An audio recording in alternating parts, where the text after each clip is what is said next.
My favorite. You guys are going to put me on the spot like that, right? To me, that's my new team, and that's the new game that we're playing. Dwayne and LeBron share that, and to be a part of all of that together is something that we will have for the rest of our lives, those memories.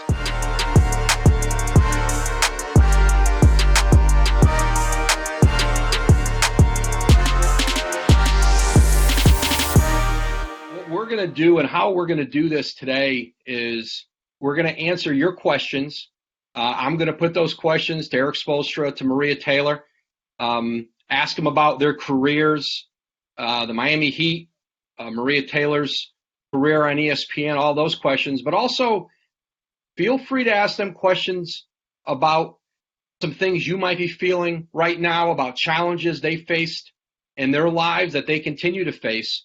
Because whatever you're feeling right now, whatever stresses, they've been through it, and maybe they're feeling some of it too right now. So I'm going to introduce, let's say first, Maria Taylor. She is an anchor for NBA Countdown at ESPN. There's Maria. She is a reporter on College Game Day. You see her all over ESPN. Throughout the year. She was a two-sport star at the University of Georgia, came on a volleyball and a basketball scholarship, graduated, got into TV, and besides that, you'll see Maria spending a lot of time mentoring young people, involved in a lot of organizations and groups and things that she's passionate about, and she's somebody who certainly I think puts a great premium on trying to help others along the path that she's followed. And Erik Spoelstra, for our kids at the South Florida Boys and Girls Clubs, there he is. You know him very well as the head coach of Miami Heat. He has won 2 NBA championships as a head coach, been to the NBA Finals 4 times. He is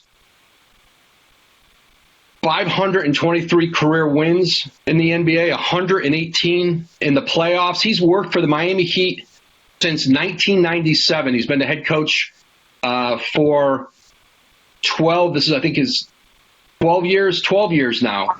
And I think there's only 2 coaches in the NBA who've been a head coach longer or a similar, like Greg Popovich, who's been a head coach in San Antonio for quarter of a century, and Rick Carlisle in Dallas, and then Erik Spoelstra. And Erik went to the University of Portland in Oregon. He went there on a basketball scholarship. He played professionally in Germany for a little while before he went to work in Miami and worked his way up there.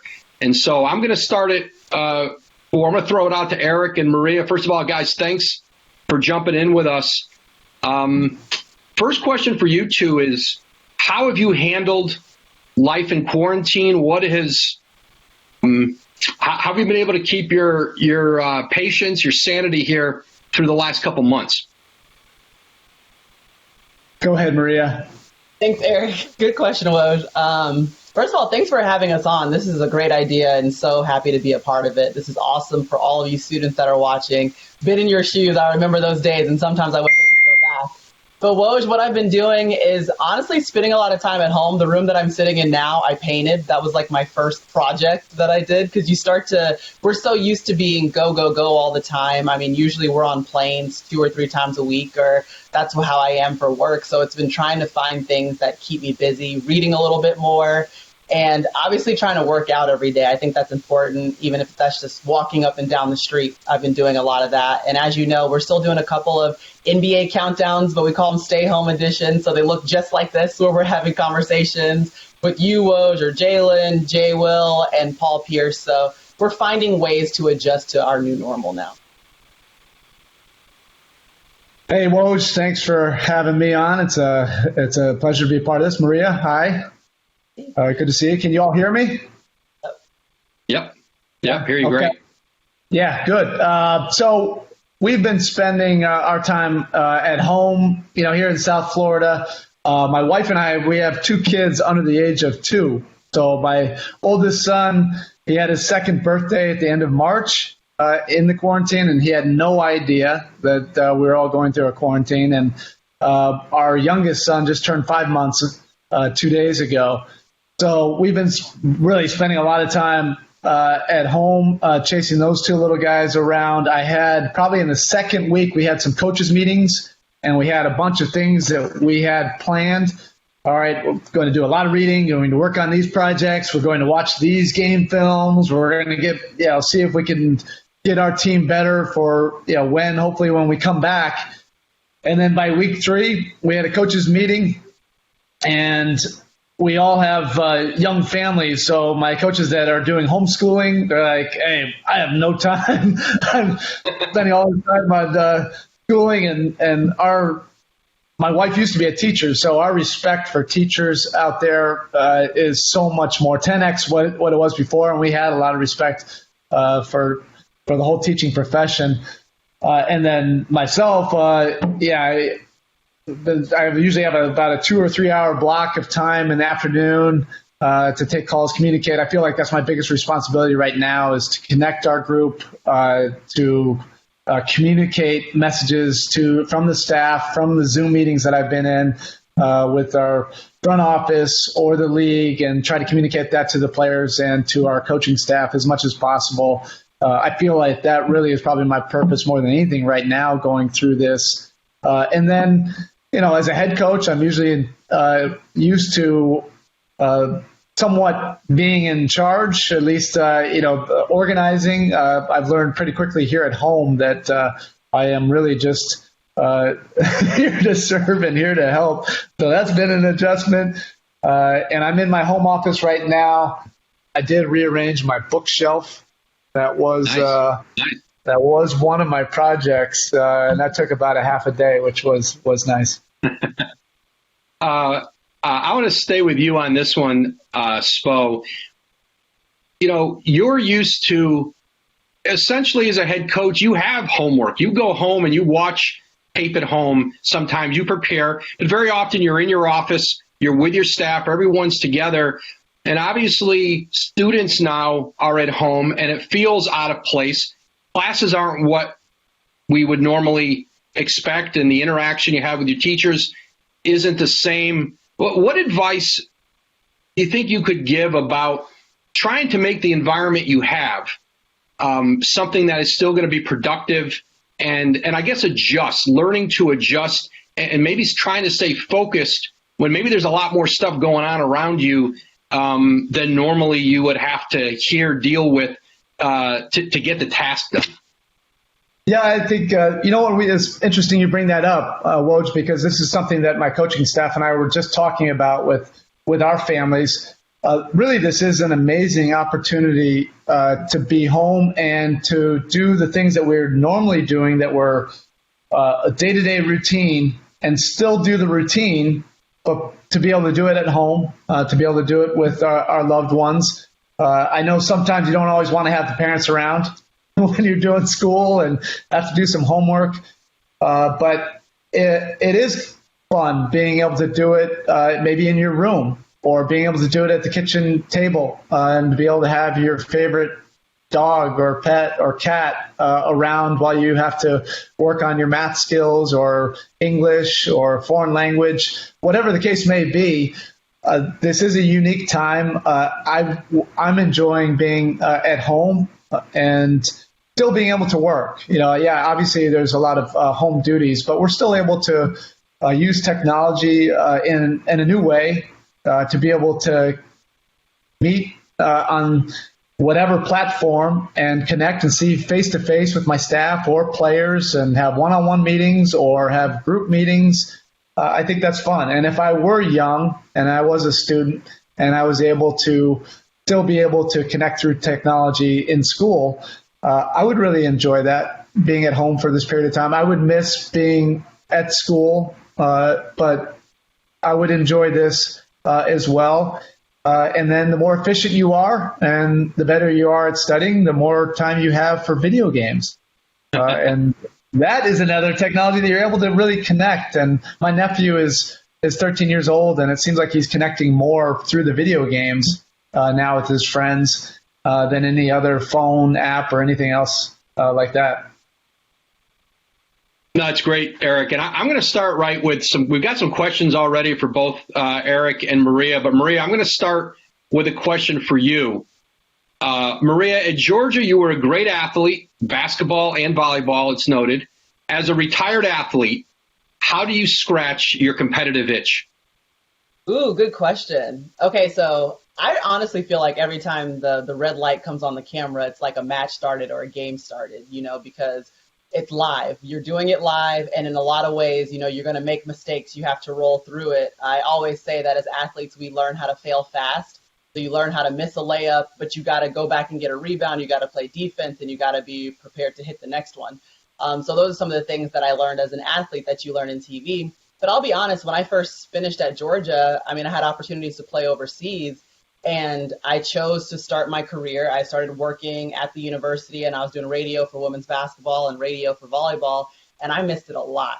There were plenty of times where I just wanted to go back on the court, or I'd be thinking to myself, I was like, ooh, I could beat her. I could have had like 20 kills in this game. Or you're just thinking you just want to be on the court again. And there's a level of depression that seeps in with that, where you're trying to figure out, who am I apart from my sport? If I'm not Maria Taylor, the volleyball player, if I'm not Maria Taylor, the basketball player, who does that make me? But it was a good learning curve because it just forces you to ask questions. And that started making me think, okay, so what do I want to be known for mentoring, or I want to be a good storyteller. You just start developing other aspects of yourself that you don't have a chance to in college. So I would say I scratch it every single time I sit on the set with Woj and we're about to go live. Like, to me, that's my new team, and that's the new game that we're playing, and it's trying to put on a flawless show. And you're never going to have one, but every single time that we come together and we're doing something, like, that is always the goal, and that's the game we're playing. Absolutely. Spo, question from Daniel Garcia. He asks, who is your favorite Miami Heat player that you coached? Oh, my favorite. You guys are going to put me on the spot like that, right? Yeah, so obviously I've coached and been very fortunate to be able to work for a Hall of Famer, be able to coach a lot of Hall of Famers. But my favorite Miami Heat player is not a Hall of Famer, but he's a Miami Heat Hall of Fame, and his number will go up in the rafters as soon as he's done. And he was the player when we won our first championship against Oklahoma City, Game 5. He was the one that dumped the Gatorade bucket on me. And that was Udonis Haslem, and he is Mr. Miami. We've been through everything together. So my first year as an assistant coach was his rookie year. Kind of grew up in this business together, but I love his story. He's from Liberty City, right here in Miami's backyard, and he was able to find a different path. He was not drafted, and he played 4 years at Florida, All-American, but had to go overseas to play and had to earn a non-guaranteed contract with us. And 17 short years later, he is our all-time leading rebounder. He's as tough as they come, but he's got such a giving heart, and his purpose is really to give back to the Miami communities where he's from. I love him. Spo, and along those lines of talking about UD, what advice would you give young people who might be the best player on the team? They may not be the best player on the team. They may be trying to make a team or be competitive in another activity. When you think as a coach, the traits and qualities that you want in somebody on your team or working in your organization, or if you're going to hire somebody for your video room, are there a couple traits that you find that in no matter what you do, whatever profession or activity it is, that they're going to carry through and have value to somebody who might keep you on their team or hire you for a job, or you'd want them in your class? Well, let's stay on UD for this, but this applies to all of the greats that have come through our doors. The number one characteristic that I think could help determine your future success is persistence. Some people call it grit, but persistence. And Udonis is a perfect example of that he had to take a different path things don't go exactly how you want to, as we all know in life. He had to overcome so much to come out of the neighborhoods that he came out of, where there were drugs and things involved where he had opportunities to go one path or a different path, and he chose a different path. He chose athletics, and he's never looked back. It earned him an opportunity to play a game that he loves, to get a full ride scholarship to Florida, to then play 17 years for the Miami Heat. But he was extremely persistent when maybe some people would have quit or they may have gone a different route. He found the grit to just keep on going when doors were closed and people said no. He said, I'm going to find a way to get that yes. And that's one of the most admirable qualities that I love about UD, but I think it's a great quality for young kids to have, is that grit, persistence when things get tough, is to dig deep and find a way, and eventually things will turn your way, especially if you're committed. No, it's great. It's great advice. Maria, question for you. What was your path to ESPN? Did you start off in a small town doing sports locally?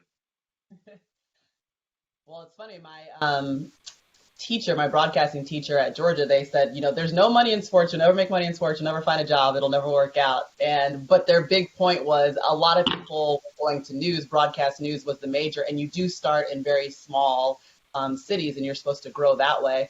When I came out, though, I actually worked at the University of Georgia. So we were doing the website videos. So every single day we'd be at football practice. We'd be interviewing coaches and players after practice. You had to carry your own camera and your tripod and set it up, and you had to edit the videos and everything.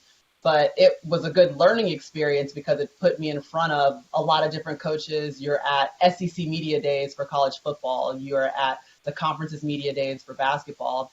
And the way that I got connected with ESPN was actually another Georgia graduate, Mark Schleybaugh. He was working with ESPN at the time, and he just kind of saw me working. We didn't really know each other, and he introduced me to someone else. And what I learned from that was, sometimes you're working and you just keeping your head down and you're not even thinking about anyone else, but someone's noticing the way that you work. So a lot of times you don't even have to say anything, and people are going to just notice how hard you work or whatever you're doing, good or bad, and decide whether or not they want to help you. So that's just something to remember, to always have your head down and be working hard, because you never know who's going to be that one person that can connect you or open a door for you.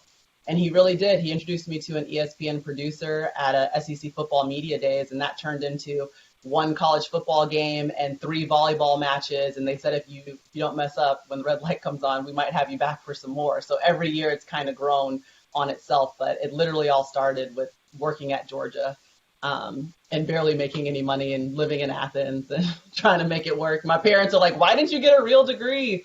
Why didn't you do this? So, yeah. No, it's a great story, Maria, and I think it's very true. And I think you and Coach Spoelstra are great examples of this, of taking advantage of the opportunities that came along for you. Neither of you started at what people would consider the top, and it is a long climb in almost any profession, or academically, it can be a long climb in whatever you're doing. And I think both of you are great examples of that. And then how you treat people. And I think that's how you treat people who seem important, or some people might deem less important, that everybody's important. And, what I think is always interesting, Spo, when NBA teams go to evaluate a college player they might draft, and, you have one of the best scouting staffs in all of the NBA, maybe the best. And the kinds of questions an NBA team will go ask, maybe when they go to a college campus, yeah, they're going to talk to the head coach or the assistant coaches, but they might go talk to the custodian in the gymnasium where they practiced every day and ask him or her, hey, how does that player treat you?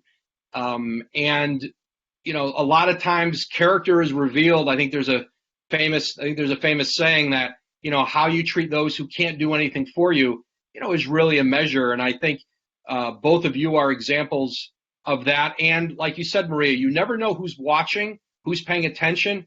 I think of jobs and opportunities that I got in my career was many times because I made a good impression on somebody and they happened to be talking to somebody else and passed my name on, and opportunities came from those things. And so I think those are all really good things to keep in mind. A basketball question for Coach Spoelstra. Coach, this is from Richard.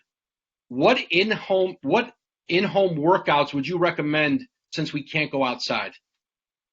Yeah, that's something we've actually put together for some of the Heat fan base. And if you check out our website, some of those drills will be out there. As long as you have a ball, you can always work on ball handling. And that's one of those skills that really help. Everybody wants to shoot, and everybody wants to be the leading scorer. But there really are few players that can do magic with the ball. And if you just have a garage, or if you have an open space, really the size of my office right here, it can be any kind of floor. It can be wood floor, it can be concrete, it can be tile, and you can work on your handle. I remember our championship point guard from 2006, Jason Williams, right? White Chocolate was his nickname, but he used to do ball handling drills with big workman gloves on. And it just gave him better touch, better feel when he took those gloves off, and then challenge yourself for time. Do different drills and try to do it for speed and for time and get better with it. It's a magical gift. The players that can handle the basketball are some of the most fun players to watch on TV. And Coach, Woj, when you get a chance, when we have an opportunity, I want to ask Maria a question also, if that's possible. Go ahead. Absolutely. Ask Maria. Okay. Maria, I'm a big fan of the show. And I just wanted to point out to both of you, since we're not playing games right now, and we're all hopeful that the world is starting to take the first small step. And there's going to be a lot of questions and a lot of uncertainty. And there will be different steps and different pivots we have to make. But you are our basketball games right now. You are our entertainment, and you have all the basketball family watching you right now and listening to you, Woj, and watching everything that you're putting out. You have all eyes from the NBA community, and then all the NBA fans, because you really are the entertainment now. But Maria, my question was that, so many people think, and your show is really incredible because it looks like it's just so natural. And you all come across as naturals doing that, where I feel like I struggle in interviews and things at times. But maybe for young people to understand that it's not just showing up to the set. And a lot of the work that they're doing in homeschooling right now, really the magic is the preparation behind the scenes when no one is watching. And to put together a show like that where you have that chemistry, you mentioned that it feels like a team. Well, probably like a team that I coach, that just doesn't happen, that chemistry. You have to really spend some time when the cameras aren't on, rehearsing and researching, and then putting it out there and developing that chemistry. But I think that would be something interesting for young kids to know. Yeah, for sure. Great question too. Because we all want it to look easy, right? Like you want your team to make it look easy, like they just come together and this game comes to them and they know where they're going to be and everyone's in their spot and it works. But we put a lot of energy and effort into it. And I mean, as Woj knows too, like we're going to have a conversation before we do an interview, even if it's just a quick phone conversation about going over what we're going to get into. That way I know that I can follow up with him. So if Woj wants to say one thing, then I need to make sure that I have nuggets on why it's a trend or providing context to the conversation, if that makes sense. And even when you're going into an interview with someone, for example, sitting down with Zion early on this season, you're having to build out your interview. Like you have to create a roadmap for it.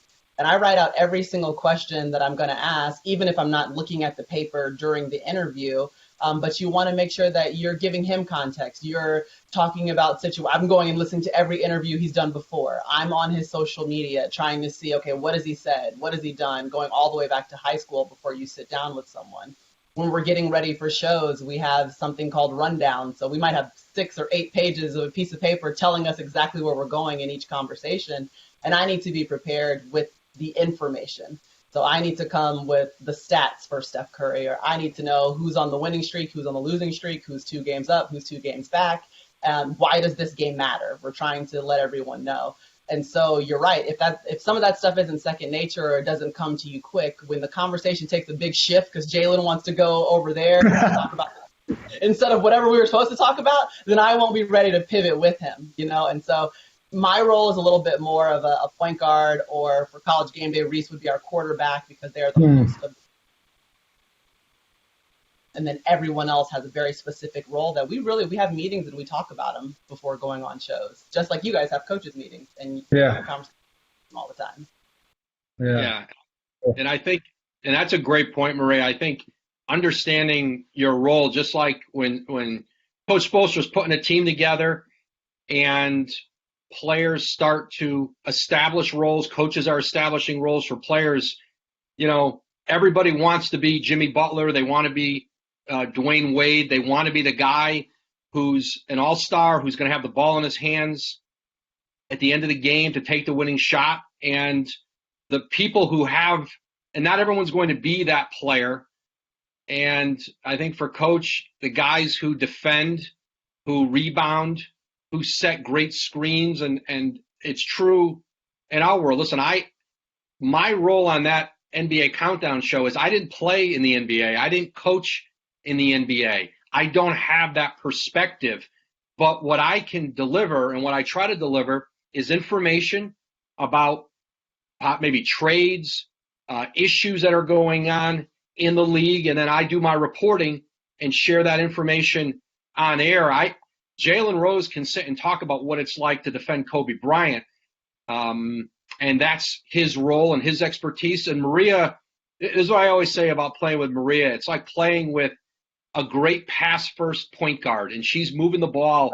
You've got these 4 big egos all sitting around her, and she keeps the ball moving and keeps everybody involved in the conversation. That's an incredible talent, and I'm not so sure it's a natural thing. It's understanding, being prepared for the show, being prepared for what stories we're covering and what we're talking about and doing, and being able to kind of seamlessly move. And it looks effortless. It's not effortless. I had a question here for Spo. Anson Jones says, my dream is to work for the Miami Heat when I'm older. What advice would you give me to make it with the team? Well, to play or to work? I'm going to say to work. I think he means in the organization. My sense is Anson means in the organization. I'll roll somewhere in the vast staff of the Miami Heat. Yes. Right now, I think is such an exciting time to be in this profession. It was a little bit different when I started in '95 into the video room.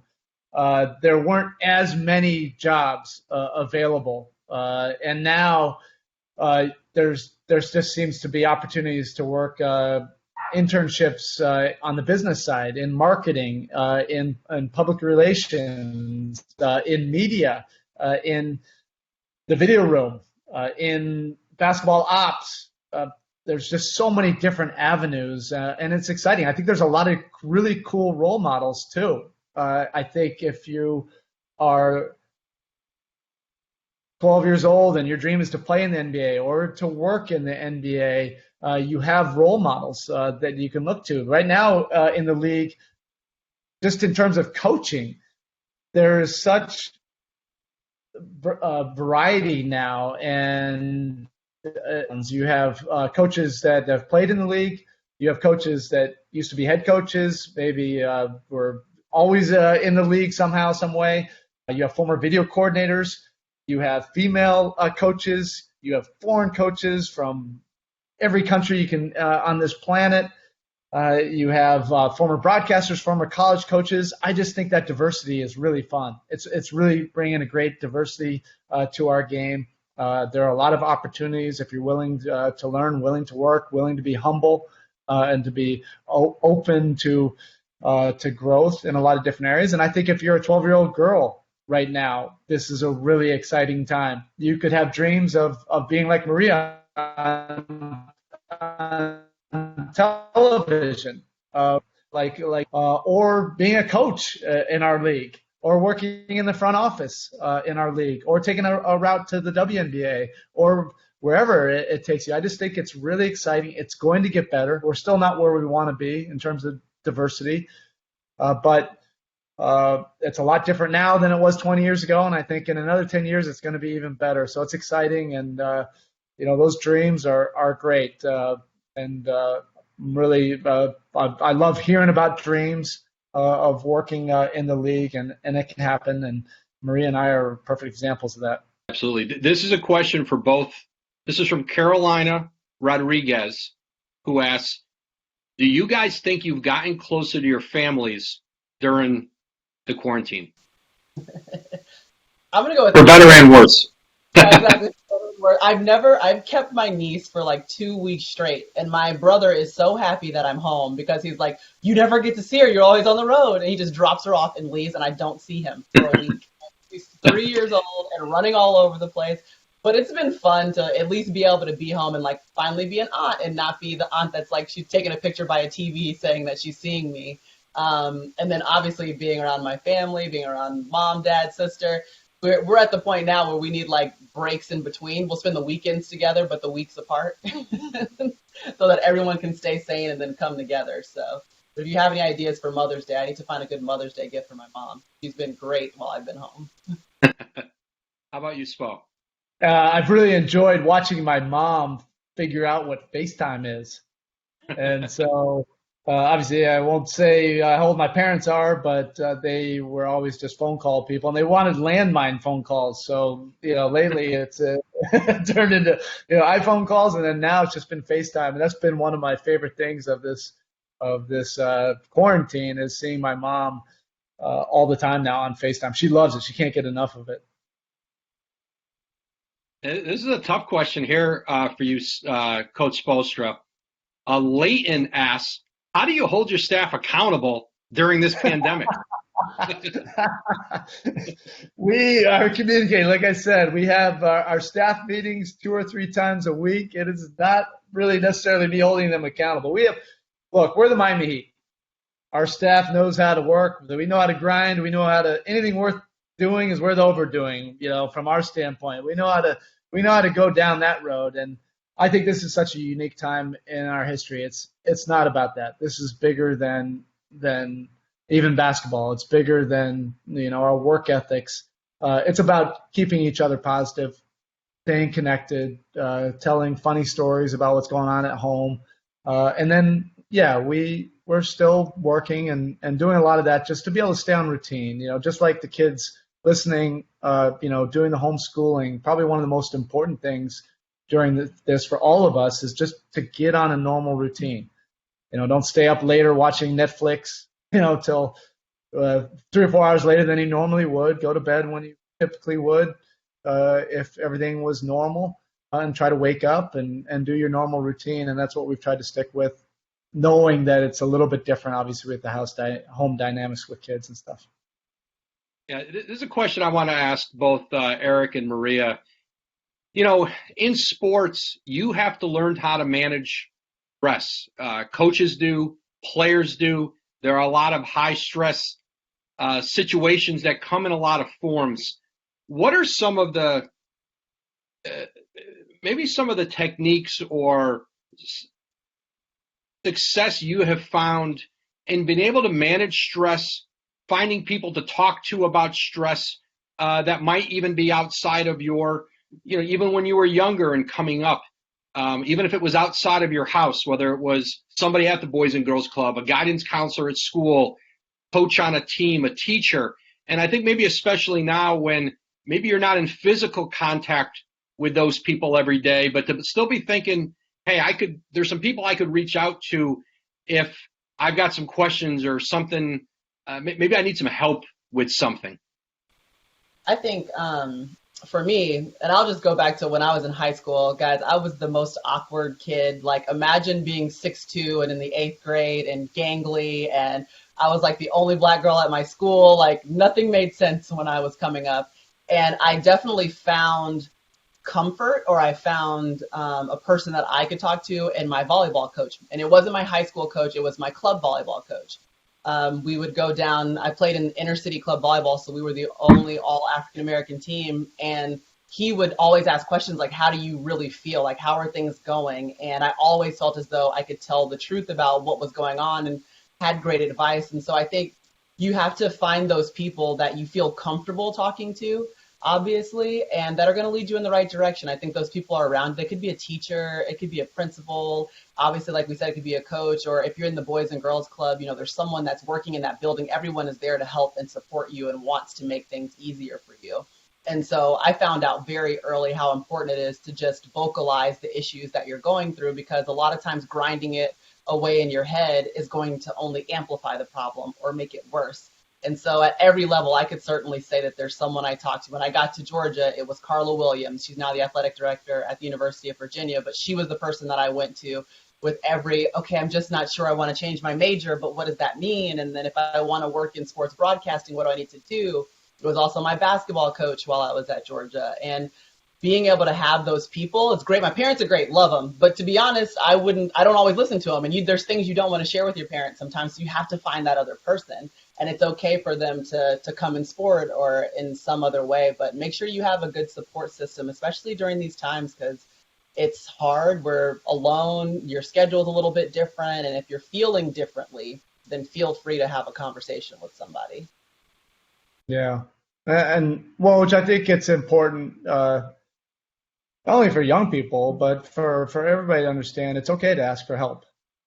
Now, I think as we get older, you become a little bit more self-aware and okay with your surroundings to be able to ask for help, and I do that a lot more now than I did when I was younger, just because you felt like you weren't worthy necessarily if you were asking for help.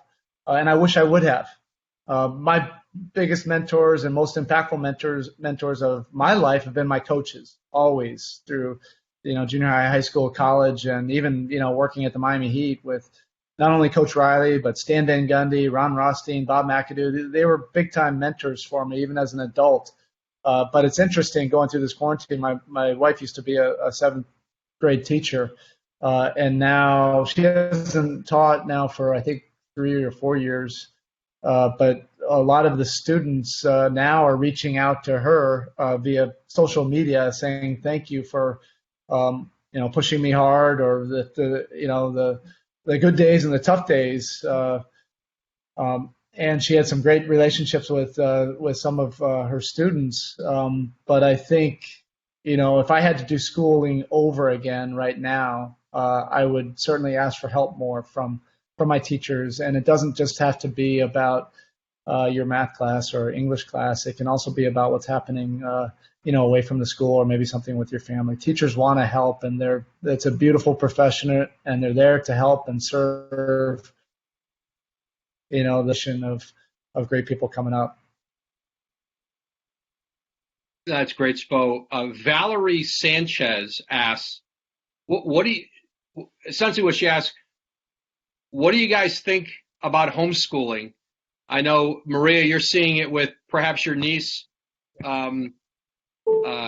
Bo's children are young, but he's dealing with it with his coaching staff and others. What's been your impression of homeschooling, what you've seen here during this time period? I think Spo hit it on the head. It's like how much respect you have to have for the teacher.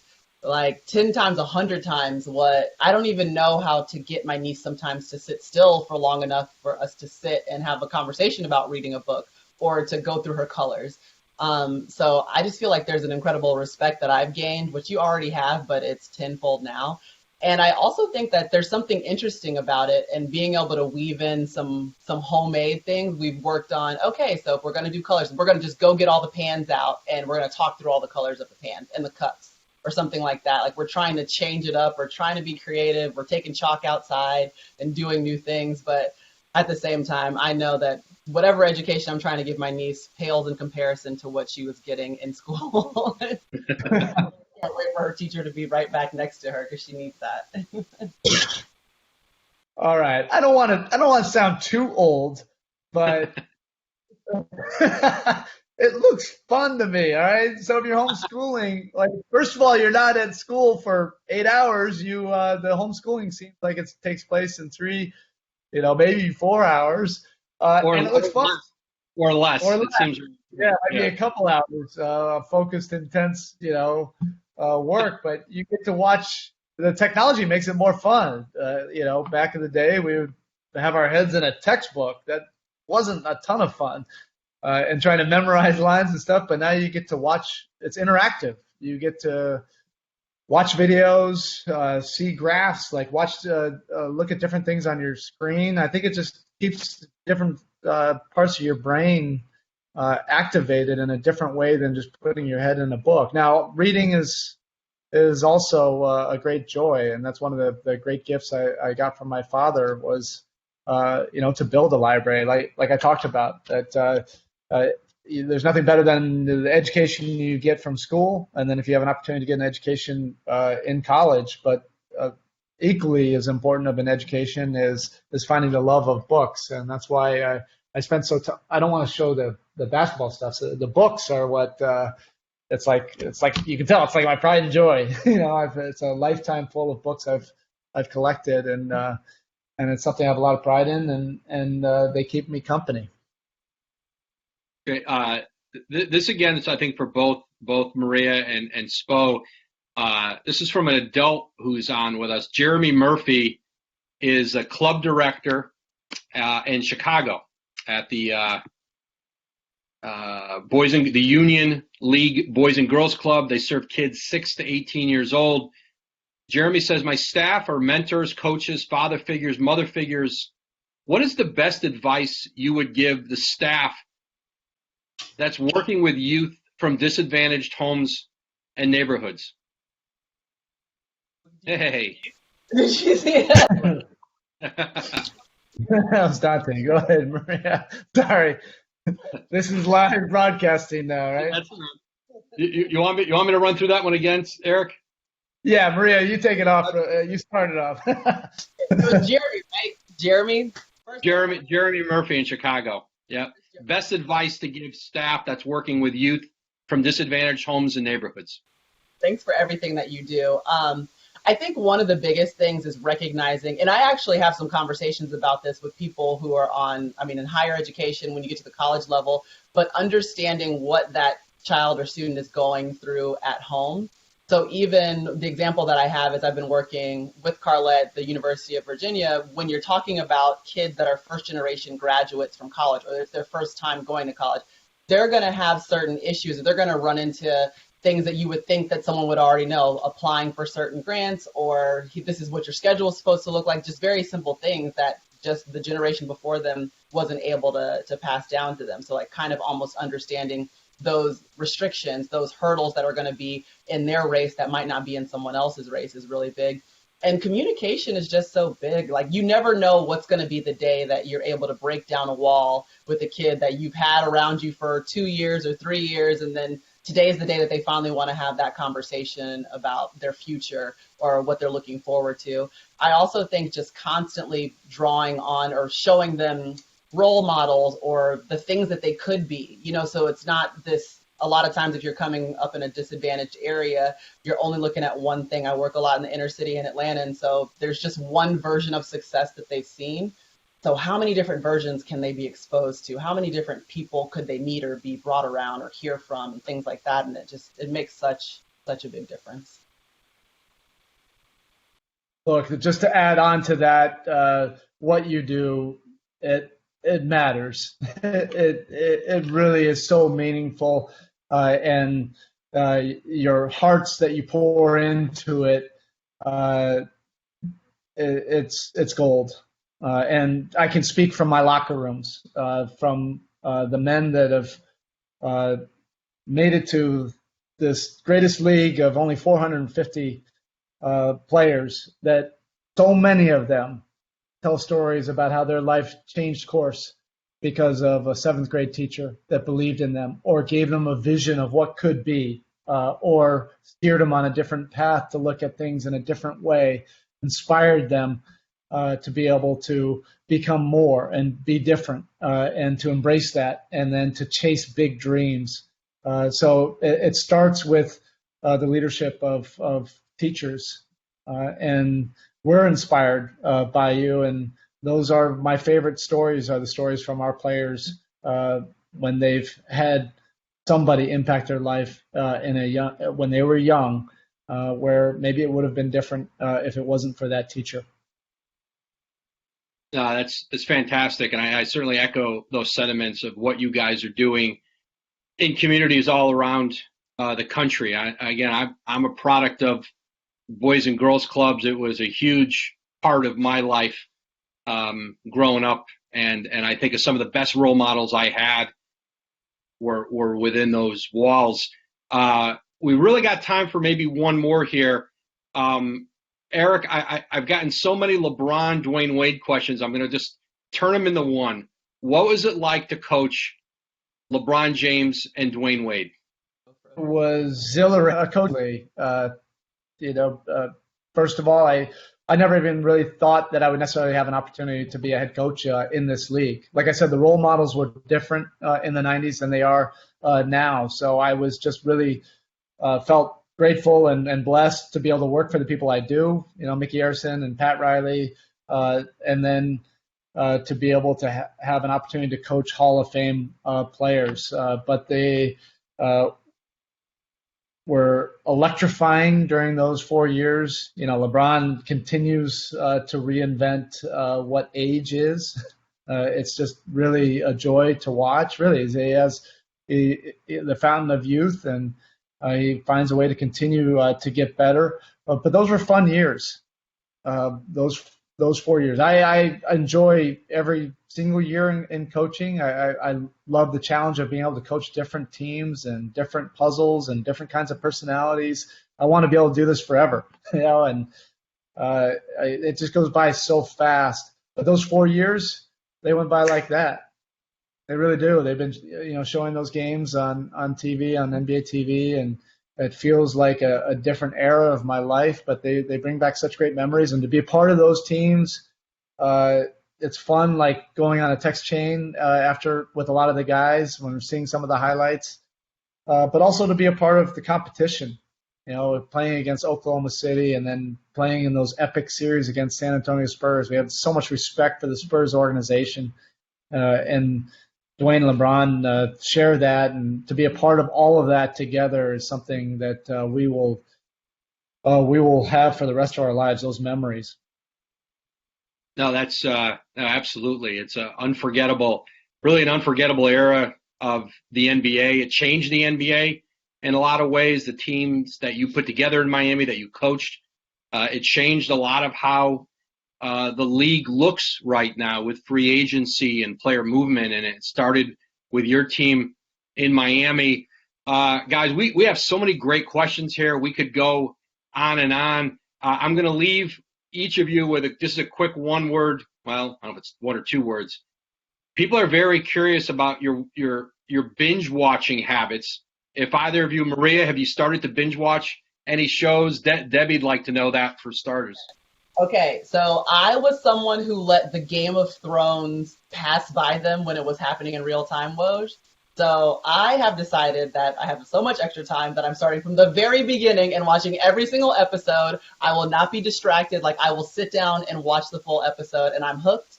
I'm about 7 episodes in season 1, so everyone can judge me because I never watched it before. It's the perfect quarantine binge, I swear. Awesome. Perfect. How about you, Spell? Right. Anything? Time for any? Again, I feel like I'm late to the party. It took me literally like a month, 3 weeks into the quarantine, and I had to ask our coaching staff in one of our Zoom sessions. I was like, what is this Tiger King thing? I didn't know what the heck it was. I just kept on seeing about it, hearing about it, and I didn't know what it was. And so finally, Nikki, that my wife, that we had to watch it. She watches Ozarks or something like that. I tried to watch that a couple nights. It seemed a little bit, too dark for me. So, movie Native Survivor. For Sutherland, really, that series, and I did. I have to admit that I watched the Tiger Kings. Perfect. Hey guys, we can't thank you enough, Erik, Maria, for spending this time with us, sharing your experiences, your thoughts, your life journeys. I think it's been terrific for those who are in the young people we've had in here today, those who will watch it later on YouTube. And so hopefully we'll see. I'll see Maria. I'll see you back in the studio one of these days. And hopefully I'll see Spo somewhere in a gym here before this summer's over. So thank you guys, and thank all of everybody who joined us today. This was a lot of fun. Hope you guys enjoyed it as much as I did. That's for sure. Yeah. Thank you. This was great. Nice to meet you, Spo. Bye. Thanks, guys. Great to chat, Maria. Thanks, Woj. Thanks for watching ESPN on YouTube. For live streaming, sports, and premium content, subscribe to ESPN+.